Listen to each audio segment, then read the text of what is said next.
All right, next question, Jocko. How do you get over feeling like an imposter as a new manager? I feel like I'm about to get found out. Welcome to leadership, my friend. Here's the thing. Here's what you're actually scared of. What you're scared of most likely is them knowing and finding out that you don't know everything. Right. That's why people don't like to admit when they're wrong, yeah? Yes. And the thing that you need to know is it's okay. It's okay not to know everything. It's perfectly normal to be in a leadership position and not know everything in the world. You don't have to know everything about this particular job that you're going into or you don't need to know everything. You don't need to. What you need to do is go in, ask questions, listen to people, and say, hey, you know what? I haven't done this procedure before. I never worked with this piece of equipment before. Can you walk me through it? Can you show me how to do it? Mm-hmm. I just want to make sure I understand what you're doing. Make sure I get it. Oh, okay. Now, it's not an excuse to not know anything. Because if you're in a leadership position, you should be studying and reading and learning about whatever the role you're in so that you can understand it all.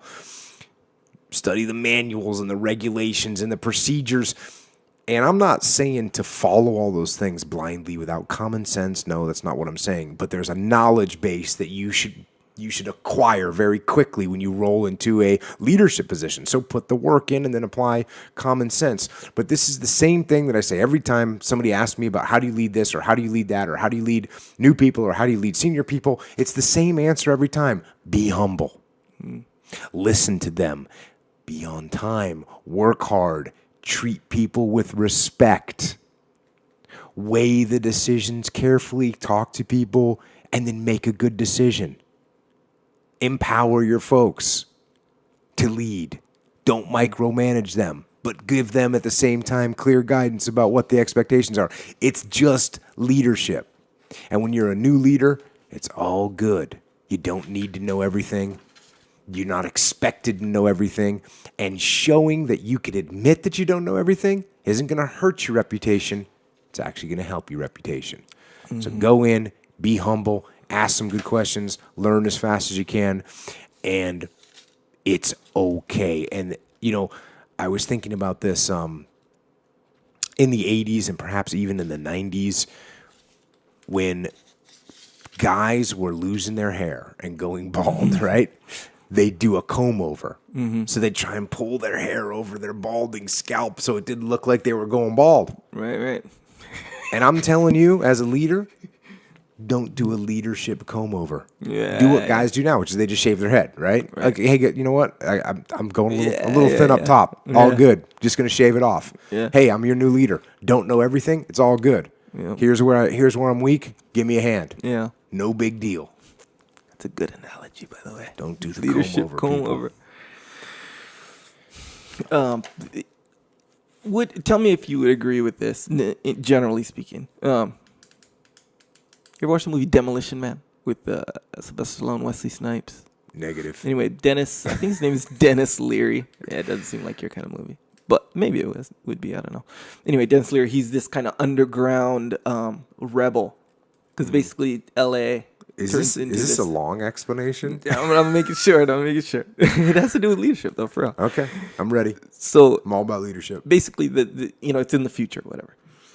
And the world is turned into this like oversensitized, like you can't swear, you can't eat junk food, it's the law. Like, so everyone's all nice and real weak and stuff like that. But there's a group of people who rebelled against it, went underground, right? And the leader of those guys is called Edgar Friendly, right? And so they go down and he's regarded as this huge criminal, right? Mm-hmm. So Demolition comes back, long story about him. But anyway, he's back to help rid the world of these criminals. So he goes and he encounters Edgar Friendly, and they're not they're not these evil people. They're just trying to live basically a free life, Mm-hmm. And they're like, he's like, hey, why don't you lead these people out of here, right? And he's like, I'm no leader. Sometimes I do some shit and people come with me, right? That's kind of what he says. Mm-hmm. So isn't this? Here's the question. Sorry for long explanation. Here's the question.